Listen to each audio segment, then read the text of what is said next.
Hello students, कैसे हैं आप सब। आशा करता हूं कि आप सब ठीक होंगे। आज का हमारा टॉपिक होगा भारतीय संसद, पार्लियामेंट ऑफ इंडिया।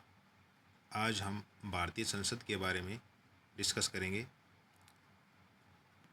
आप वीडियो को पूरा देखें, वीडियो को स्किप नहीं करें। भारतीय संसद से रिलेटेड जितने भी क्वेश्चन एग्जाम में पूछे जाते हैं वे सभी इसमें डिस्कस किए गए हैं। तो आई होप कि आपको ये समझ में आएंगे। चलिए शुरू करते हैं। Parliament of India. भारतीय संविधान में संसद का वर्णन अनुच्छेद 79 में किया गया है। जो हमारे कॉन्स्टिट्यूशन का जो हमारा आर्टिकल्स हैं 79, उसमें इसका वर्णन किया गया है पार्लियामेंट के बारे में। भारतीय संविधान में जो संसदीय प्रणाली हमारी, ये ब्रिटेन के संविधान से ली गई है। ब्रिटेन के संविधान से इसको लिया गया है।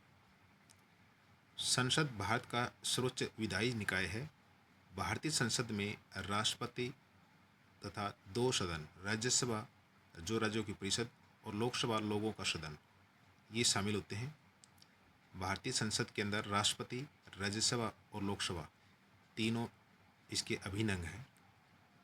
राष्ट्रपति के पास संसद के दोनों में से किसी भी सदन को बुलाने या स्थगित करने का पूरा अधिकार है। लोकसभा को भंग करने की शक्ति भी राष्ट्रपति के पास है।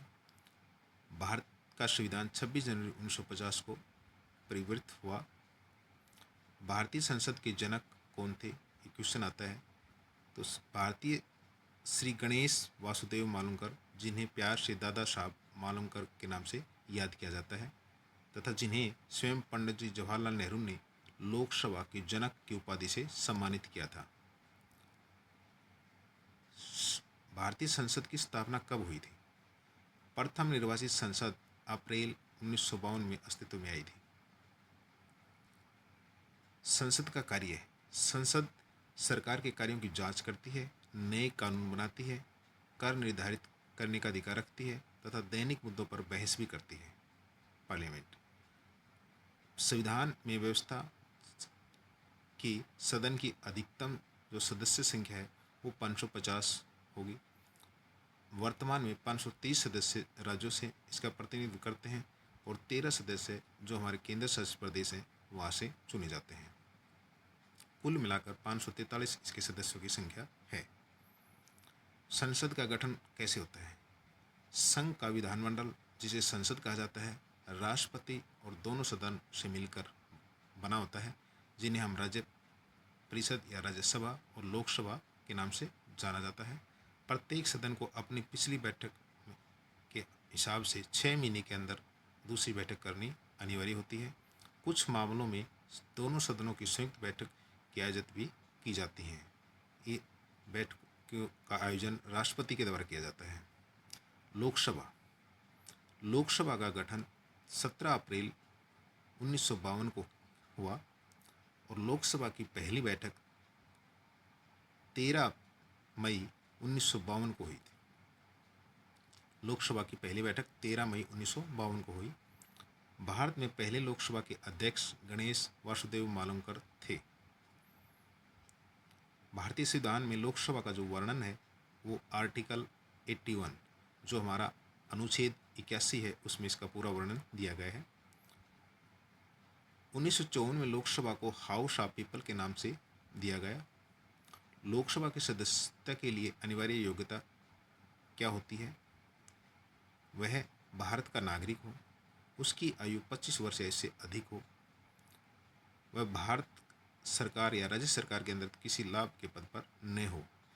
ये भारतीय संसद के नागरिक बनने के लिए योग्यताएं हैं। अब आती है हमारी राज्यसभा। राज्यसभा की पहली बार जो राज्यसभा का गठन किया गया वो 3 अप्रैल 1952 को किया गया। इसकी पहली बैठक 13 मई 1952 को हुई थी। राज्यसभा का वर्णन अनुच्छेद 80 यानी कि आर्टिकल 80 में किया गया है। राज्यसभा भारतीय संसद का स्थायी सदन है जो कभी भंग नहीं हो सकती। इसके सदस्यों का जो कार्यकाल होता है वो 6 वर्ष का होता है, जबकि लोकसभा के सदस्यों का कार्यकाल 5 वर्ष का होता है। राज्यसभा के सदस्य होते हैं वो क्या होते हैं, इसके 1/3 सदस्य प्रति 2 वर्ष के बाद सेवानिवृत्त हो जाते हैं।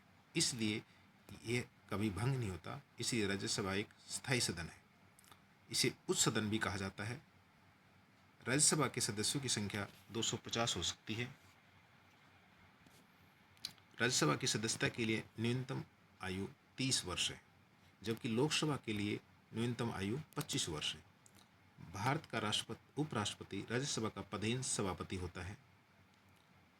ये थे हमारे भारत की संसद और उससे संबंधित कुछ क्वेश्चन।